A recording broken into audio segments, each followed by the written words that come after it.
काशी के एक गांव में मोहनदास नाम का एक 10 साल का बालक अपने पिता के साथ रहता था, जिसका जन्म एक बेहद गरीब परिवार में हुआ था। मोहनदास जब 5 साल का था तब उसकी माता किसी गंभीर बीमारी के चलते पैसों की कमी और आसपास कोई चिकित्सा केंद्र न होने की वजह से चल बसी थी।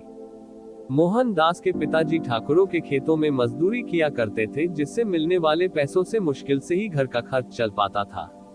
उन समय में छोटे छोटे गुरुकुल हुआ करते थे, जहां पर शिक्षा का ज्ञान दिया जाता था, जिसकी मासिक फीस 100 रुपए थी। मोहनदास के पिताजी जैसे तैसे मजदूरी करके रोज का मात्र 20 रुपया ही कमा पाते थे, यानी कि महीने का 600 रुपया, जिसमें से 100 रुपए मोहनदास की फीस में चले जाते थे और बाकी के पैसों से घर का गुजारा होता था। मोहनदास पढ़ाई में अच्छा था और साथ में बड़ा ही जिज्ञासु भी था। गुरुकुल में मोहनदास बहुत मन लगा कर पढ़ता और अपने मास्टर से खूब सारे सवाल करता। मास्टर जी भी मोहनदास के सभी सवालों जवाब दे देते। इस तरह मोहनदास के मन में चल रहे सवालों की जिज्ञासा शांत हो जाती थी। गुरुकुल से छुट्टी होते ही वह तुरंत अपने पिता के पास उनके काम में हाथ बटाने के लिए पहुंच जाता। धीरे धीरे ऐसे ही समय बीतता गया। ठीक 6 साल बाद मोहनदास और उसकी पिता की जिंदगी में फिर से दुखों ने दस्तक दे दी।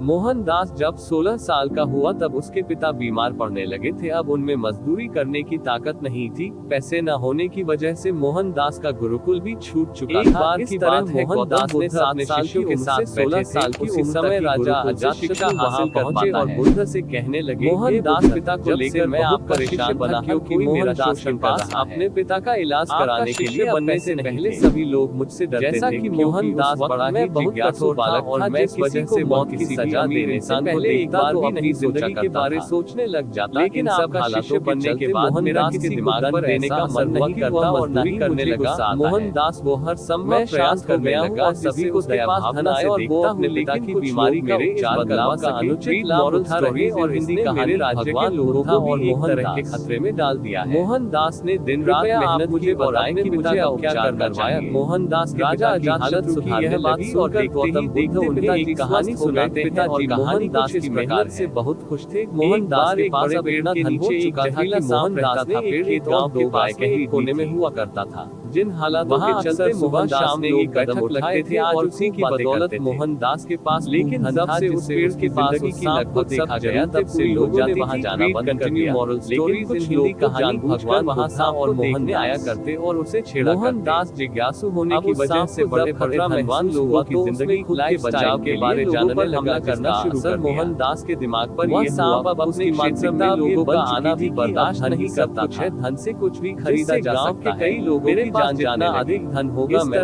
नहीं के आसपास और मेरे पिता भी अपनी इच्छा को पूरा करने के लिए मोहनदास हमला करने का व्यापार शुरू कर दिया। दहशत अब पूरे गांव में हो गई। अब लोगों ने दास के धनवान बनने का जाना बंद कर दिया। देखते उसकी जरूरतें इच्छाओं में बदलने लगा। अपनी इच्छाओं को पूरा करने के लिए मोहनदास धन का सहारा लेता। वृक्ष पर पड़ी जिसके नीचे समय बाद मोहनदास के पिता अपनी इच्छाएं जताते देख साथ बेटा मन में विचार आया कि चलो वृक्ष की मेरी जिंदगी का नीचे बैठकर नहीं देर क्या हो जाए। मोहनदास अपने पिता की इच्छा को पूरा करने के लिए शादी के लिए मान जाता है। मोहनदास का विवाह हो जाता है। नजर जब उस साधु पर पड़ी खुशी पाने के लिए तरफ आ रहा था, सभी भोगी लोगों ने सामान खरीद लेता। एक आलीशान हवेली भी बन कहा कि आप उस पेड़ के पास ऐसा भी आया एक जहरीला होने के बावजूद मोहनदास होने पर हमला करता है और अब तक कई लोगों को नहीं होता था। इधर एक तरफ उस लोगों की यह बातें होने के नाम ही नहीं लेती और उस पेड़ की तरफ चल पड़े कहीं भी नहीं लगता था। साफ परेशान रहने लगा। ध्यान करने के लिए बैठे तभी सांप की कहानी सुनकर साधु के सामने आ पहुंचता है। दास अपनी तमाम इच्छाओं को पूरा करने सफर की आवाज संता से मोहनदास खुलती है और वह सांप को देखने लगते हैं।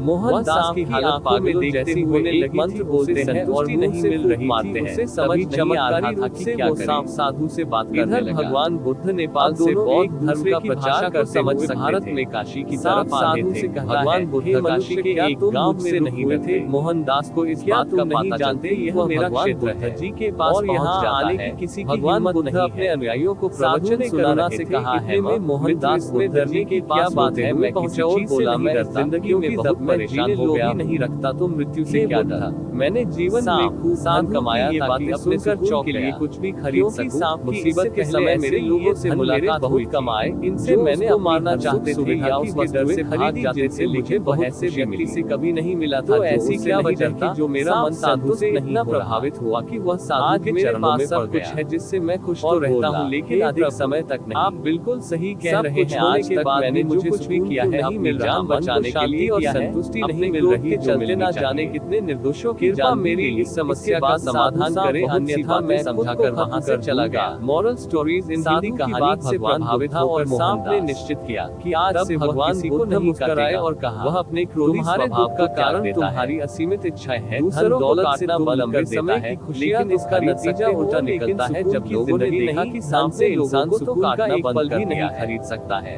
तो लोग उसका फायदा उठाने लगे। का महल, मखमल के गद्दे और सोने चांदी आने लगे, चारपाई को परेशान करने लगे। बच्चे उस पर पत्थर फेंक कर मारने लगे, जिससे सांप आए दिन हमेशा परेशान और घायल रहता था।